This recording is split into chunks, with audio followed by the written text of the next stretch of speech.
tonight, Rudy Gobert and Naz Reid and Julius Randle and Anthony Edwards. And Suns have had a hard time. I'm tired of this losing streak, with the Minnesota Timberwolves. Swept in 4 games. And, then last year, all 4 games just didn't go the Suns' way. So we'll see if they can get a win against Minnesota tonight. This would be a big win. This would be, probably the biggest win of the season, in my opinion. Some people might say the San Antonio win. But I would say if they could win this game tonight, that would be a signature-type win. Because Minnesota's been a good quality team for years. It also would be a sign that the Suns are not only trending towards being a really good basketball team, but trending towards a team that can compete with the upper echelon of the league. Like, that's what I want to see. I mean, can you compete with the Timberwolves tonight and maybe in the fourth quarter go out there and win yourself a basketball game? Because you can do that. I mean, there's no guarantee they're going to beat the Rockets, Thunder, Lakers, or Warriors here over the next 12 games. But that's a great indication that it's not just, the Suns are beating up the lesser lights of the NBA. This is a team that's finding itself and putting itself in a position where you can go out there and beat the T-Wolves on a Friday night on your home court. Yeah, you mentioned they've had a lot of fourth-quarter leads of double digits, 18-plus points. Now, Atlanta, they were up big, and they gave up 20-0 run. They lost. I love what they did the other night. That was an incredible performance in Portland with them just stepping on their throats. I'd love to see that. They got that lead in the third quarter. They started the bench guys, and they never had the starters come back in. I mean, it was that much of a dominant performance by them. One of the catalysts has really been their defense. Now, a lot of us thought, the defense would be, Dunn and Brooks, right? We got Dunn and Brooks, Brooks and Dunn, like the musical group. But the Suns lineup, I think Greg Esposito put this up there. The Suns lineup with Dunn and Jordan Goodwin in the floor has done a really, really great job. When those two guys, Jordan Goodwin, he was the last guy to make the roster.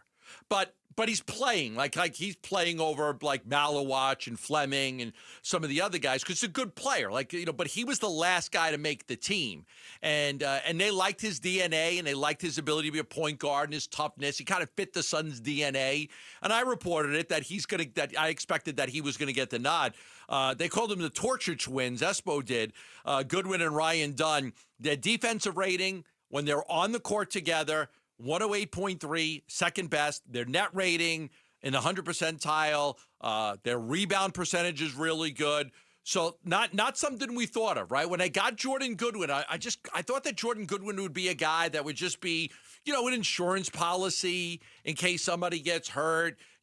But man, he's playing quite a bit. Like he's earned a regular spot in the rotation with about 20 plus minutes a game. Like, he played 22 against Portland, 22 against Atlanta, 23 against Indiana, 20 against Dallas, 23 against New Orleans. So here's a guy that earned the last spot on the roster and all of a sudden is finding himself as a regular rotation piece for Jordan Ott. Well, here's the thing with Jordan Goodwin. Whoever his off-season shooting coach is deserves a raise. And everybody who can't shoot in this league should go to that same guy. Hire that guy? I mean, okay. Jordan Goodwin was here a couple of years ago. He's always been tough. He's always been gritty. He's always been a guy that leaves it out on the court and can defend and disrupt. But the problem was he was such a liability offensively that you couldn't keep him on the floor for long stretches or even really keeping him part of a meaningful rotation. What this kid has come back to the Suns in his second stint, it's like a different player offensively. Right. I mean, he can knock down the threes at 39%, which is not unbelievable, but I mean, it's better than Devin Booker if you want to put it in perspective. He's 7 points a game, not playing a ton of minutes, but he's a threat now shooting the basketball. And now that he can do that, all the other stuff, which has always been a huge part of his game, is still a part of his game. So he's a viable threat out on the floor offensively, and he can still do all the things you want to do defensively. Look, the Suns are a top 8 defense right now in the NBA in terms of points per game allowed. Obviously, there are other metrics that you can get into to recognize the strength of a defense. But the bottom line is, yeah, playing defense in this league, you need a skill set and athleticism, and you need, some technique and schematic value. But Gambo, it's also a lot of heart. It's a lot of heart and effort and a lot of want to. Yeah. And this team under Vogel and Budenholzer didn't have that. No. And it's not just the coaches, it's the guys that were out on the court. This team has it. Jordan Goodwin diving for balls when they're up 20 in the fourth quarter. Matt Ishbia talked about that when he was on with us last week. It was a great cut, but and that's what you wanted. You wanted guys, listen, you've got a job on this team. It's just to play as hard as you can all the time. And when they brought Jordan Goodwin in after the Lakers let him go, they liked him. And again, I think that when you look at why did he get that last roster spot? Why was it him? It really just came down to he kind of fit their DNA. He kind of fit the type of player that they wanted, the way that they want to play. And so he earned that last roster spot. I'm probably surprised because how many guys that earned the last roster spot are playing 20 minutes a game? Nobody. Nobody. So that's where I think I'm happy that Jordan Ott, and it proves that Jordan Ott gives you a chance. If you go out there and you work hard and you play hard and you bust your ass, I'm going to play you. I'm going to give you an opportunity. He's been a key cog to that second unit, So, when it was him and Jared Butler, and that's what I'm just looking, I kind of tweeted out, I said, look, I expect that Goodwin's going to get the nod. And that's because they just really like how hard he plays, and he kind of fits the type of player that they want on their roster. Yeah, but you don't get that kind of minutes and that kind of run, that kind of burn, unless you are a two-way player. So Goodwin can do all those things defensively that the Suns knew they were going to get, but he wasn't going to be a part of the regular rotation until he shows up and he's shooting the ball. Yeah, shooting the ball well. Well, far better than he's ever had. What's his three-point percentage? It's at 39. Yeah, which is good. It's fine. It's fine. It's fine. And he's at 7 points a game. But he's a threat. I can't stress that enough. He was not a threat before. In fact, not only was he not a threat, he was kind of a liability on the offensive end. Now he's dangerous.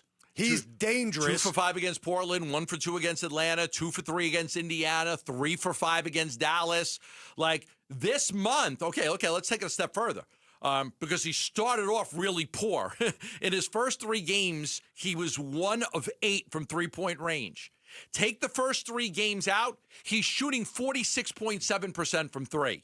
46. So this month, the month of November, 46.7% from three-point range. That's good. You're going to play a lot if you shoot the ball like that. I mean, that would lead the NBA probably at the end of the season. Here's Goodwin the other night on the energy he brings to the basketball team. I think it plays a lot. No matter what's going on, I always go in there in the gym, make sure everybody's good. I shake everybody's hand, look them in their face, smile at them, ask how they doing. Even the players, coaches, staff, no matter who walking in there, janitor. I just bring that energy. And it's 24/7. I never turn it off. And that's just who I am. So I think that played a huge part into it. And you need good vibes around all the time. Yeah, in regards to Ryan Dunn, here's a guy now trying to find his way. He's been in the starting lineup. He's up around 9 points a game. But what I love about the role that Ryan Dunn has kind of fallen into here, and he's kind of embraced it, is the Suns don't need him to do too much. You got an open 3 in the corner, shoot it, knock it down. If you're able to knock it down, great. But he's able to do all the little things. The Suns don't need Ryan Dunn to score 16 points a game. Certainly if Dylan Brooks is going to continue to shoot it the way he shot it, and Royce O'Neal and Grayson Allen when he's in there, these guys are all having seemingly career years shooting the basketball. So for Dunn, kind of the same thing we were talking about with Goodwin. He brings all that defensive intensity and a scrappy guy out there on the court, get his hands on balls, loose balls, able to get some defensive rebounds. So if you're not requiring a lot out of Ryan Dunn offensively, he falls into that role. And if other guys are picking up the slack when it comes to scoring, Ryan Dunn's going to find himself on the court a lot this season.